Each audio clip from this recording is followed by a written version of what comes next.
अगाडि यस विद्यालयका प्रधानाध्यापक, सहायक प्रधानाध्यापक, श्रद्धेय गुरुवर्ग एवं सम्पूर्ण विद्यार्थी साथीहरूमा मेरो तर्फबाट न्यानो अभिवादन छ। शुभ बिहानी।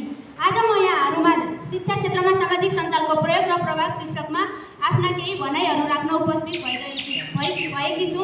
तसर्थ कृपया सबैले ध्यान दिएर र अनुशासित भएर सुनिदिनु होला।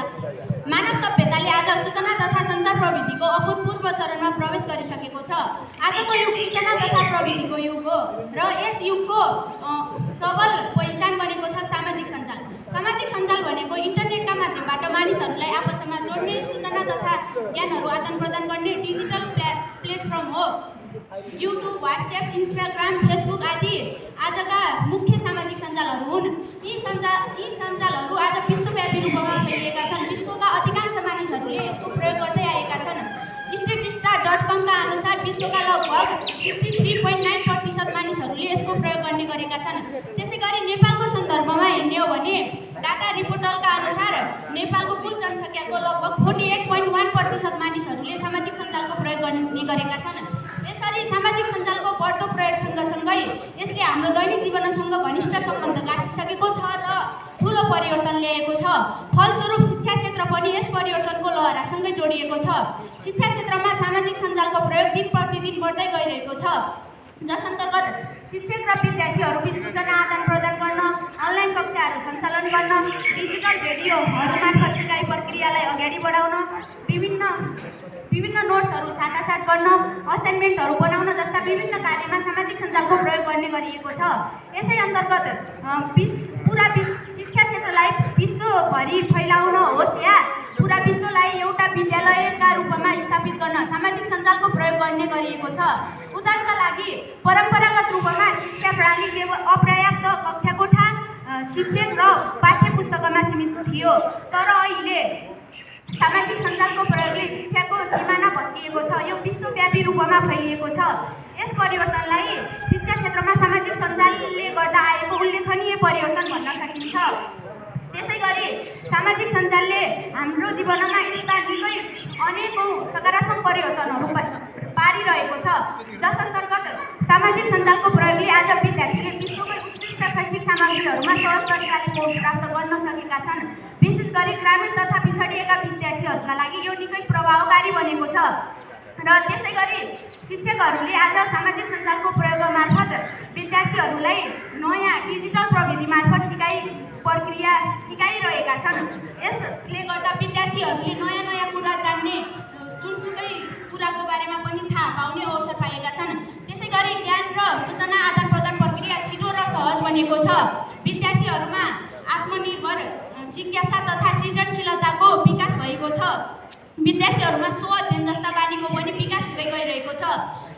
त्यसैगरी विशेषतः आपतकालीन अवस्थामा सामाजिक सञ्जालले निकै महत्त्वपूर्ण भूमिका खेलेको छ। उदाहरणका लागि कोभिड-19 जस्तो विश्व महामारीको समयमा सामाजिक सञ्जालले शिक्षाको दिप निम्न दिएको थिएन। विद्यालयका ढोकाहरू बन्द भए तर सिकाइका ढोका भने खोलिरहे। विद्यार्थीहरूले घरमै बसेर पनि विभिन्न सामाजिक सञ्जालका मार्फत अनलाइन भिडियोहरू हेरेर अनलाइन कक्षामा सहभागी भएर आफ्नो सिकाइ प्रक्रियालाई निरन्तरता दिलाएका थिए। यसरी सामाजिक सञ्जालले हाम्रो दैनिक जीवनमा धेरै सकारात्मक प्रभावहरू पारेको छ। तर जहाँ उज्याला पक्षहरू रहेका हुन्छन् त्यहाँ छाया पक्ष भए झैँ सामाजिक सञ्जालका पनि यस्ता सकारात्मक प्रभाव सँगसँगै केही नकारात्मक प्रभावहरू पनि रहेका छन्। जस अन्तर्गत सामाजिक सञ्जालको अत्याधिक, असन्तुलित र अनियमित प्रयोगले विद्यार्थीहरूको ध्यान अध्ययनबाट विचलित हुने गरेको छ। उनीहरूमा अनुशासनको कमी आएको छ। त्यसैगरी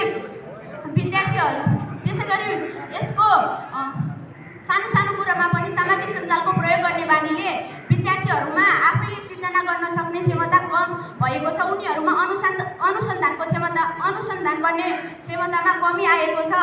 अझ झन् चिन्ताजनक पक्ष त के भने भ्रामक सूचना, अनावश्यक सामग्रीको प्रयोग र गलत ज्ञानका कारण विद्यार्थीहरूमा भ्रम उत्पन्न हुने, समयको दुरुपयोग हुने तथा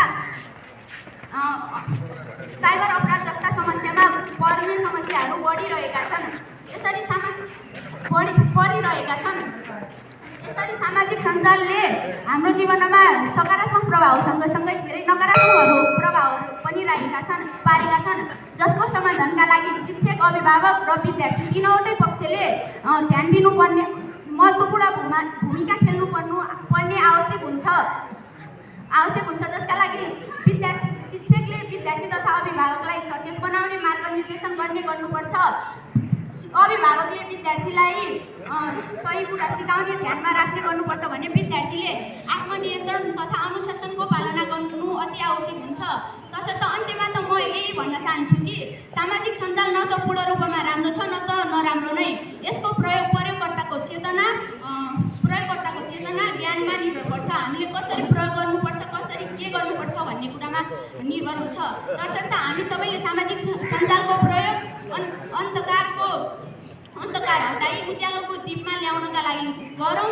शिक्षा क्षेत्रलाई अझ बढी प्रभावकारी, सहज र सुलभ बनाऊ भन्दै मेरा भनाइहरू यहीँ राख्दछु। धन्यवाद।